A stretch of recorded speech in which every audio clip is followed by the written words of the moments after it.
Assalamualaikum warahmatullahi wabarakatuh. Perkenalkan, nama saya Artika Sari dari kelas 11 MIPA 2. Saya akan berpresentasi tentang jaringan penyusun organ tumbuhan, lebih tepatnya akar atau radix.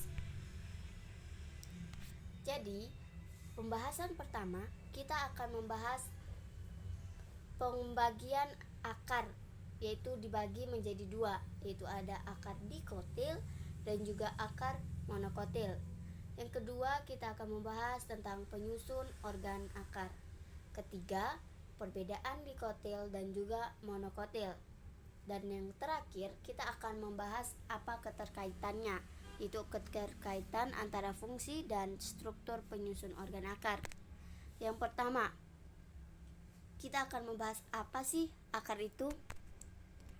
Akar dalam istilah ilmiahnya disebut radix, merupakan bagian utama dari tumbuhan yang telah memiliki pembuluh. Pada ujung-ujung akar terdapat meristem apikal yang terus membelah diri, dan berkembang juga terdapat kaliptra atau tudung akar yang berfungsi sebagai pelindung. Akar memiliki dua bentuk, yaitu akar serabut dan juga akar tunggang. Akar dikotil. Akar dikotil mempunyai struktur perakaran tunggang. Akarnya merupakan akar primer atau akar utama yang menancap ke tanah dengan kuat.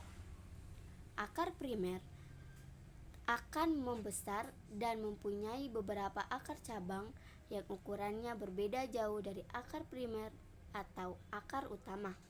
Contohnya terong dan juga kacang-kacangan dan sebagainya. Kemudian monokotil.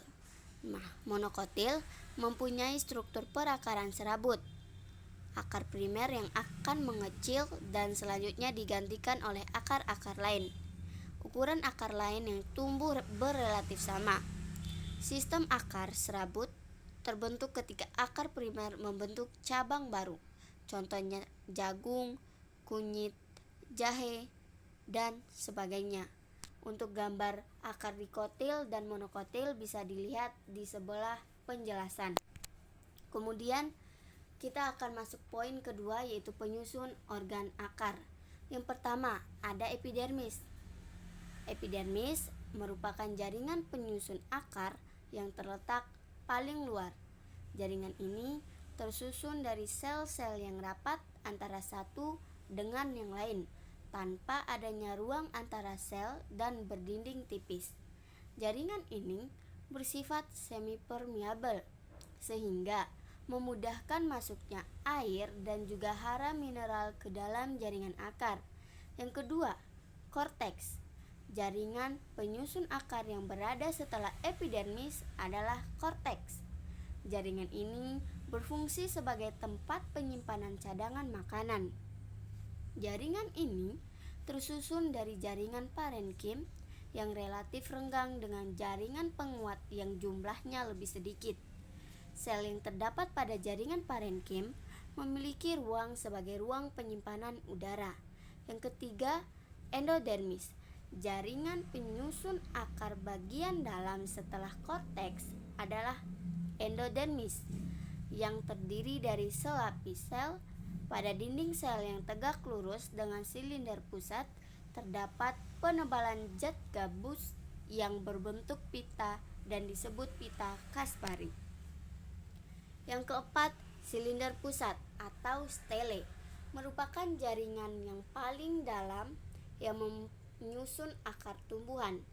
Di silinder pusat terdapat perisikel dan juga jaringan pengangkut, yaitu xilem atau pembuluh kayu, dan juga floem, pembuluh tipis.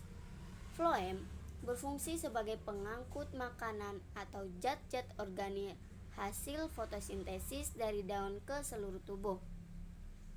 Kemudian fungsi xilem yaitu sebagai pembuluh pengangkut untuk mengangkut air dan garam mineral dari akar menuju batang dan daun.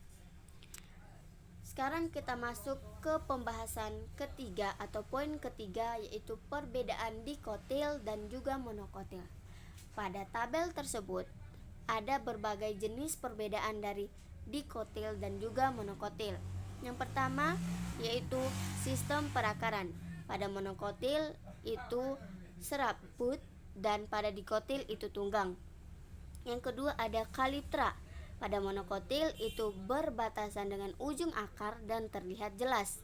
Kemudian pada dikotil itu berbatasan dengan ujung akar dan terlihat tidak jelas. Yang ketiga perisikal. Pada monokotil terdiri dari beberapa lapis sel yang berdinding tebal, hanya membentuk cabang akar, sedangkan pada dikotil terdiri dari satu lapis sel yang berdinding tebal, membentuk cabang-cabang akar sekunder yaitu kambium dan kambium gabus. Yang keempat, perbedaan pada xilem dan floem. Pada monokotil letaknya berselang-seling, sedangkan pada dikotil itu bersifat kolateral pada akar sekunder, di mana xilem terletak di dalam dan floem terletak di luar, atau xilem dikelilingi oleh floem. Perbedaan selanjutnya yaitu pada empulur. Pada monokotil terletak pada pusat akar, empulurnya luas, dan sedangkan pada dikotil itu tidak memiliki atau memiliki empulur yang sempit pada pusat akar. Perbedaan terakhir yaitu pada kambium. Pada monokotil itu tidak terdapat kambium, sedangkan pada dikotil ada dan tampak seperti meristem sekunder. Kemudian pembahasan terakhir atau poin terakhir dari presentasi ini yaitu keterkaitannya.